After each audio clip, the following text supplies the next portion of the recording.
Amén. Dios está aquí. Hay que pocos.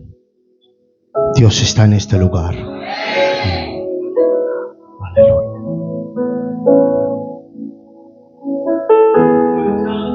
Si el coro hubiera seguido administrando esas alabanzas, sin duda alguna hubiéramos tenido un culto completo.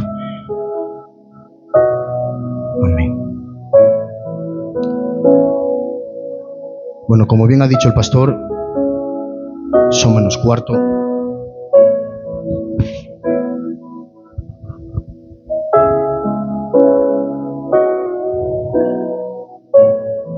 La presentación que ha hecho, hasta a mí mismo, me ha dado miedo. Amén. Bueno, yo ruego en esta tarde que sea el Espíritu Santo que tome mi vida. Amén. Porque me es necesario. Primera de Crónicas, capítulo 13, versículo 13. Dice así el rótulo de arriba.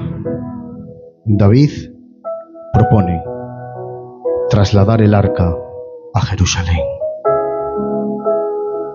David propone trasladar el arca a Jerusalén. Yo no sé a ustedes, pero simplemente con el leer el rótulo, a mí ya me llena de bendición y de gloria.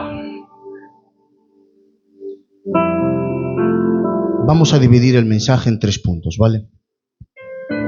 Si nos da tiempo predicarlo todo bien, si no, hasta donde Dios quiera, ¿vale? Lo importante es que la iglesia salga bendecida y que su palabra en esta tarde corra y sea glorificada. Miren, antes de entrar en el mensaje, tengo la necesidad de recordarle al pueblo, amén, algunos detalles muy rápidos sobre qué era el arca de la alianza o el arca del pacto. Súbele la voz ahí. Amén. Como ya sabemos, amén, Dios te bendiga, Jesús. El arca del pacto era un cofre sagrado, amén, descrito en la Biblia,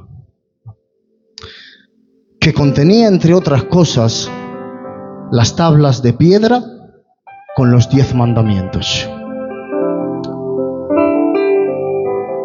Y lo que simbolizaba el arca era la misma presencia de Dios. Y aparte de simbolizar la presencia de Dios, recordaba al pueblo el pacto entre él y su pueblo, aleluya, ese pueblo tan amado llamado Israel. Fue construido por orden divina durante el Éxodo. Y yo he puesto aquí que era el mueble más importante, pastor, del tabernáculo. Y posteriormente fue el mueble más importante del templo de Jerusalén, transportado por los levitas. Primeramente yo me hacía una pregunta. ¿Por qué un mueble tan sencillo? Y empezamos. Era lo más importante que había dentro del tabernáculo. Y tras construir el templo de Salomón, dice la Biblia, que el arca, aun cambiando de lugar, seguía siendo lo más importante. Si el tabernáculo estaba fabricado con muchos materiales, y si me equivoco, aquí está el pastor para que me corrija, 48 tablas de madera de acacia cubiertas de oro, apoyadas en bases de plata, formaban los muros del tabernáculo. 5 capas de cortina de lino, pieles de carnero y de cabra cubrían la estructura del tabernáculo. Se utilizaron oro, plata, bronce, lino fino y otras telas, pieles y muchas piedras preciosas para la construcción del tabernáculo. Era una obra de arte, iglesia. Pero miren, puedo entender que el arca fuese más importante que el tabernáculo. Pero, iglesia, me llama la atención que cómo es posible que un mueble tan sencillo como era pudiera ser más importante que el mismo templo de Salomón. Si dice la Biblia que el templo de Salomón era un edificio imponente con 3 recintos principales, el atrio exterior, el lugar santo y el lugar santísimo. Aleluya, el lugar santísimo era ese lugar donde solo el sumo sacerdote podía acceder una vez al año. Estaba cubierto de oro, iglesia.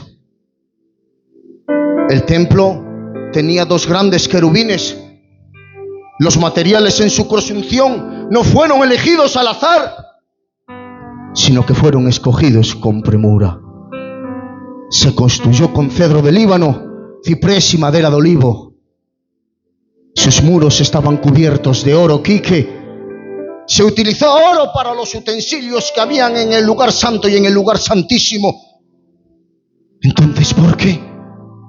Después de que la Biblia describiera con tanta hermosura lo que es el templo, ¿cómo podemos decir que un simple mueble era más importante que todo eso? La respuesta está en la Biblia. No necesito un estudio para poder explicárselo, ni la iglesia necesita mucho entendimiento para poder comprenderlo. Aleluya. Súbele la voz. Porque el arca del pacto, iglesia, representaba la misma presencia de Dios. El valor no residía en el lugar.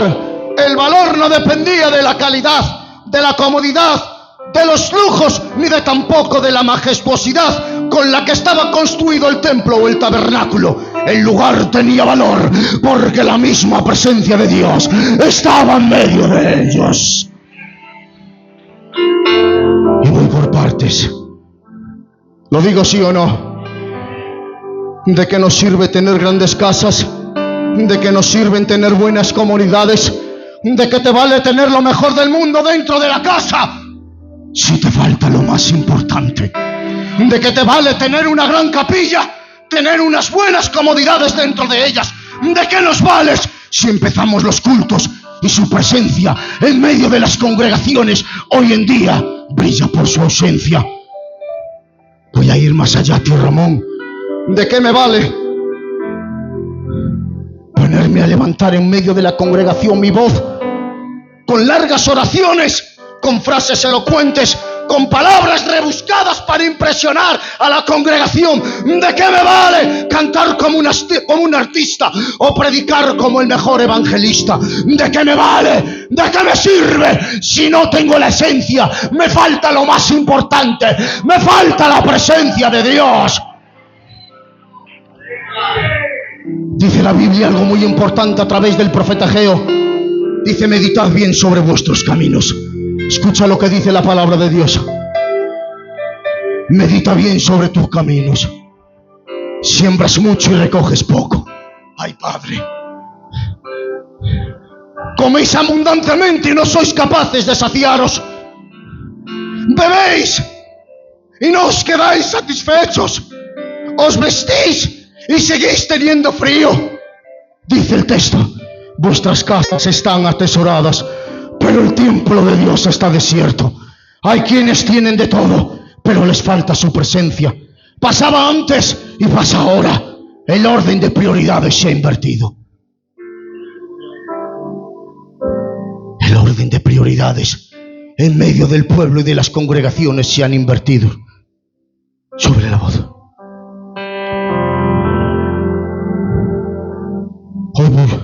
Hoy busco más. Y nos es más importante el sonido de una buena megafonía que el susurro de la adoración de aquellas almas que se encuentran heridas.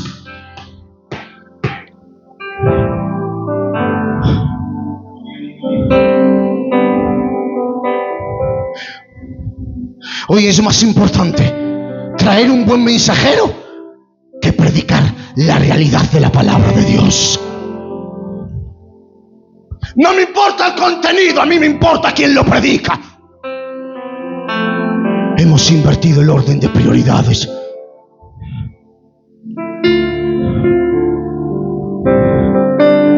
Es más importante el mensajero que la verdad de la palabra. Y me quiero parar 2 minutos aquí, aunque no me desvíe del mensaje. ¿Saben por qué muchos miran al mensajero y rehúsan escuchar la verdad de la palabra? ¿Quieren escucharlo?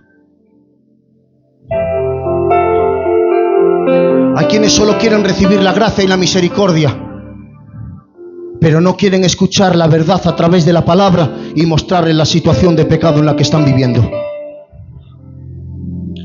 Apúntate esta: la gracia de Dios tiene que ir acompañada de la verdad de su palabra. Es la única que va a revelar la condición en la que te encuentras. Si me dejan, sigo explicando. Cuando Cristo se acercó a la samaritana, le mostró su gracia pidiéndole agua, pero a la vez le dijo algo y le mostró la verdad de su condición con unas palabras. Y le dijo: has tenido muchos esposos, pero ahora con el que estás ni tan siquiera es tuyo. Hay un deber. Le dijo: toma agua, te muestro mi gracia, pero ahora con la verdad de la palabra te muestro la condición en la que te encuentras. Cuando Cristo se le acerca a otra mujer, esto me lo dijo el pastor y yo lo repito. Cuando Cristo se le acerca a una mujer con un mal testimonio, ya me entienden, le dice: yo no te acuso. No hay piedras que te lancen, no hay dedos apuntadores, ni lenguas señaladores. Le tiende su mano, le regala su gracia, pero al instante le dice: vete y no peques más.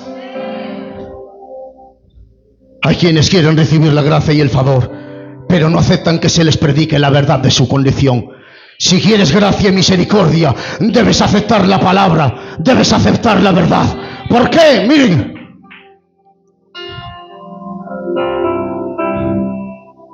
¿Me dejas, pastor, verdad?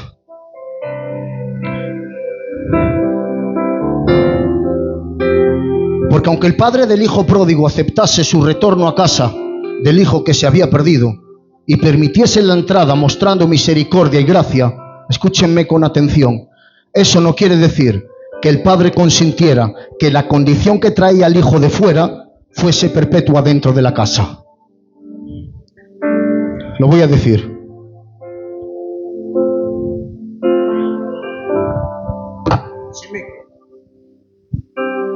Que la Madre Iglesia te acepte y te reciba a todos los pecadores que están afuera, que cayeron y en un día tropezaron. Eso no les da derecho a ellos a que disfruten de la gracia en el Espíritu, pero que sigan viviendo en la misma condición pecadora. Quiero que me acepten, tío Ramón. Quiero que me reciban con los brazos abiertos. Quiero que me hagan un pasillo cuando yo entre. Está bien, que muestren gracia y de misericordia, pero quiero seguir viviendo en la misma condición. Y en esta situación, cuando empiezan a ver los problemas dentro de la convivencia con los propios hermanos. Si quieres gracia y misericordia, vas a tener que aceptar la verdad de su palabra. Y aquí va esta: agárrate al banco porque vienen curvas. Hay quienes están sumidos tantos en el muladar de sus pecados que no necesitan una restauración, que no necesitan una administración, que no necesita que el pastor ore por ellos, que no. Hay gente tan perdida dentro del pueblo que no necesitan cambio, necesitan nacer de nuevo.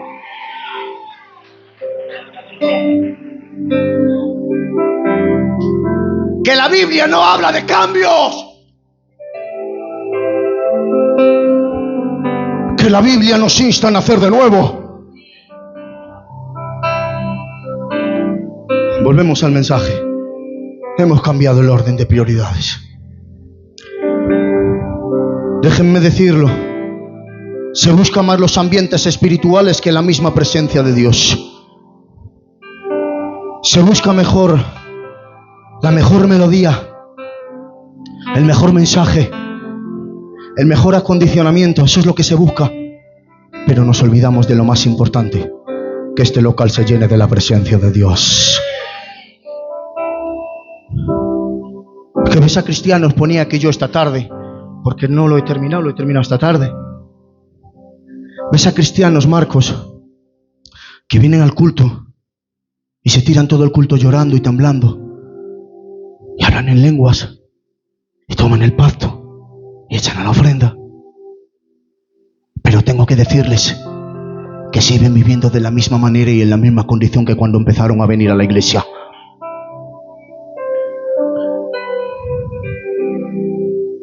Y lo tengo que decir.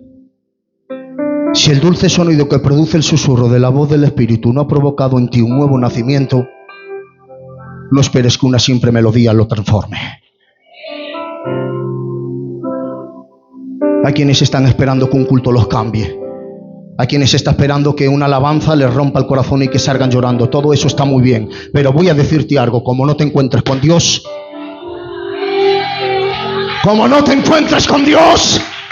vas a seguir escuchando la misma melodía año tras año, y vas a seguir bebiendo en la misma condición, de fracaso en fracaso, de pecado en pecado. Voy a decirte algo, sigue aplaudiendo y te lo digo. Si quieres cambiar, si quieres nacer de nuevo, encuéntrate con Él. Fuertes aplausos para Dios.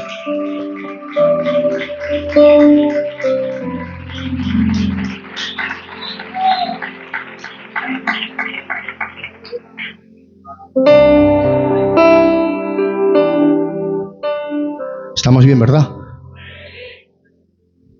Amén. Busca su presencia. ¿Qué tendrá su presencia? Ay, Padre, ¿qué tendrá su presencia? Miren, el cristiano que no tiene la presencia de Dios en su vida, yo lo comparaba como un jardín que es muy bonito, pero que le faltan las flores. El cristiano que no tiene la presencia de Dios en su vida ni en su casa es como esa nube que la ves ahí, pero que no lleva agua, simplemente está para estorbar. Es como el aire que lo respiras pero que no te da vida porque no tiene oxígeno. El cristiano que no tiene su presencia es como el mar, es inmenso. Pero si bebes de su agua, te manda para el hospital.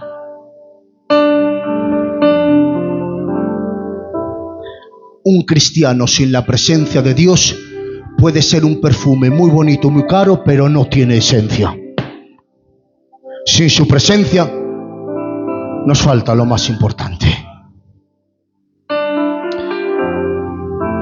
El arca representa su presencia y era lo más preciado que había dentro del tabernáculo del templo, y por lo tanto yo decía, debería de ser lo más importante para nuestras vidas.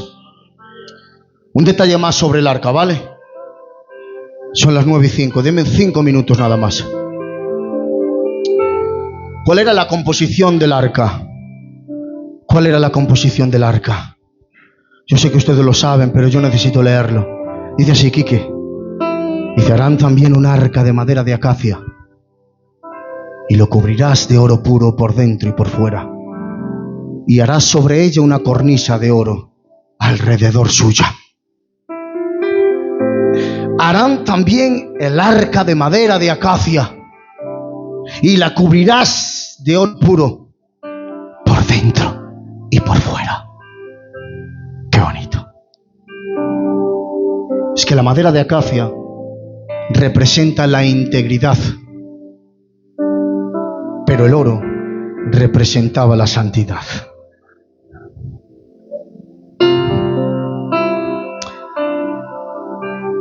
El dato realmente es llamativo, porque después de dar la orden de la formación del arca, le da una orden directa y le dice, de la misma composición que la vais a fabricar por fuera, el arca tiene que estar fabricada por dentro. Si por fuera lleva madera de acacia y de oro, por dentro no puede ser menos. Por dentro también tiene que ser de madera de acacia y de oro.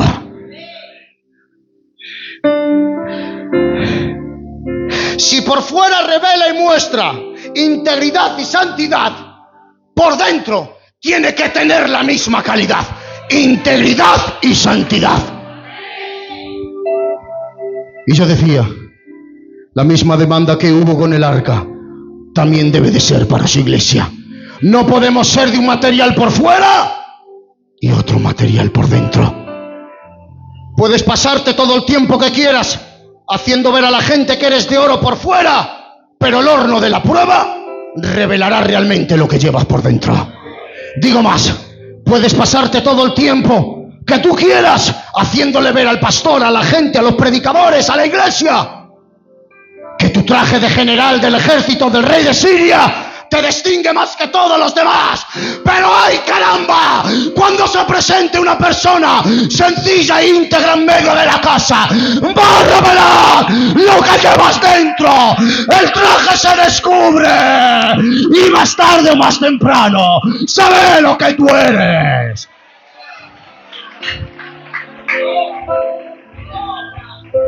Me encanta Daniel.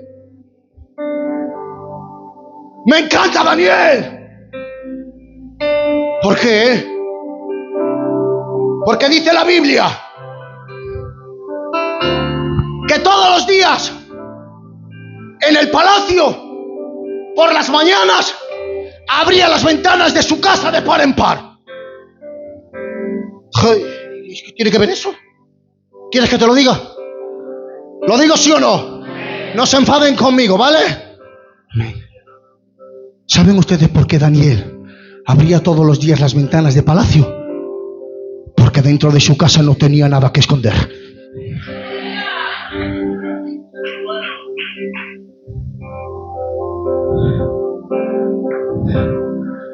La máscara del cristiano, el problema, te la quita. Y la prueba del horno de fuego revela lo que eres por dentro.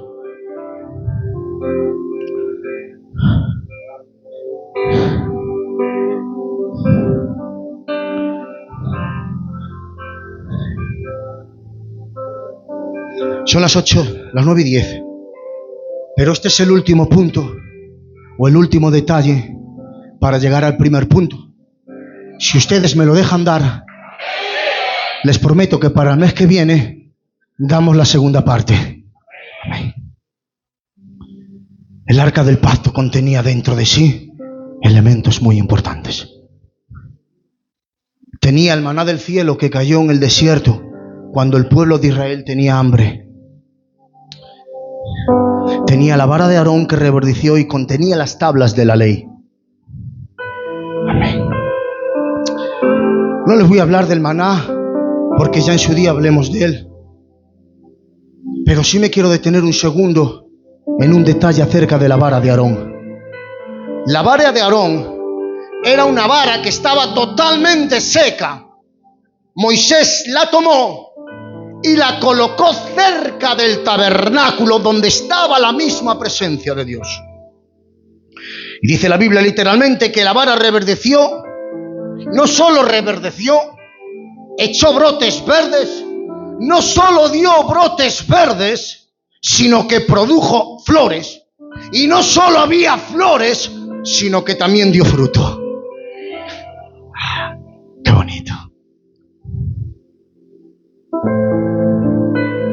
Si a ustedes les impresionan que la vara produjera todo esto, a mí lo que me impresiona más es que el proceso de todo un año,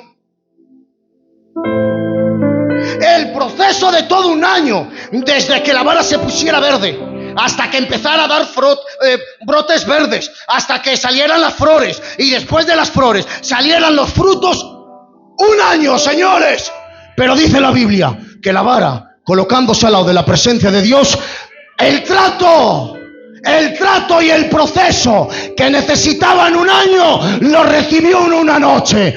Que nadie te engañe, que el que se acerca a Dios de la noche a la mañana cambia.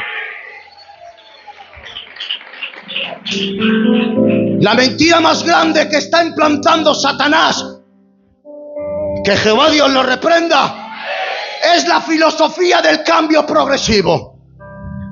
Tú vete al culto, Tú vete al culto, pero quítate del vicio poco a poco. Tú vete al culto, que no pasa nada. Que los malos hábitos los vas cambiando poco a poco. No pasa nada. Tú vete al culto, pero sigue hablando de la misma manera. Tú vete al culto, pero cuando se te cruza un coche por delante, no pasa nada, tú vete al culto. Y Satanás es lo que está haciendo hoy en día. Que a Satanás no le importa que tú vengas al culto. A Satanás lo que no le gusta es que cuando vengas aquí te encuentres con Jesús. Venir al culto. El secreto del cambio no es pasar tiempo dentro de la iglesia, que está bien que vengas a la iglesia. El secreto es vivir cerca de Él.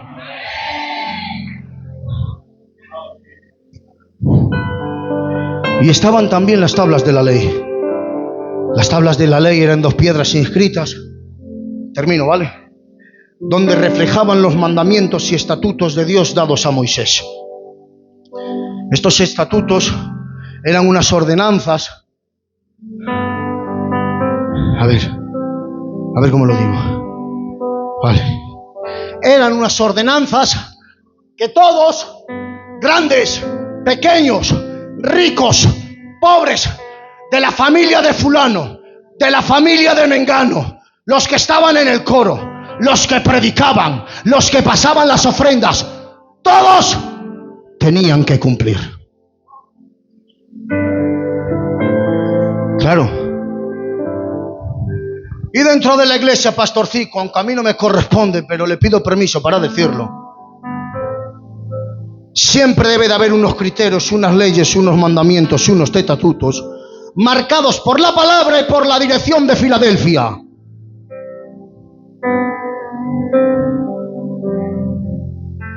El problema viene cuando alguno quiere saltarse las normas y tomarse el camino más rápido de la ligera. El problema está cuando alguien quiere imponer sus propias normas dejando a un lado la autoridad y las ordenanzas de Dios. El problema empieza cuando impongo yo mis costumbres dentro del pueblo. Y mis costumbres, mis rarezas, mi filosofía humana puede valer para mi casa y para mi familia. Pero la iglesia se rige por el gobierno de Dios.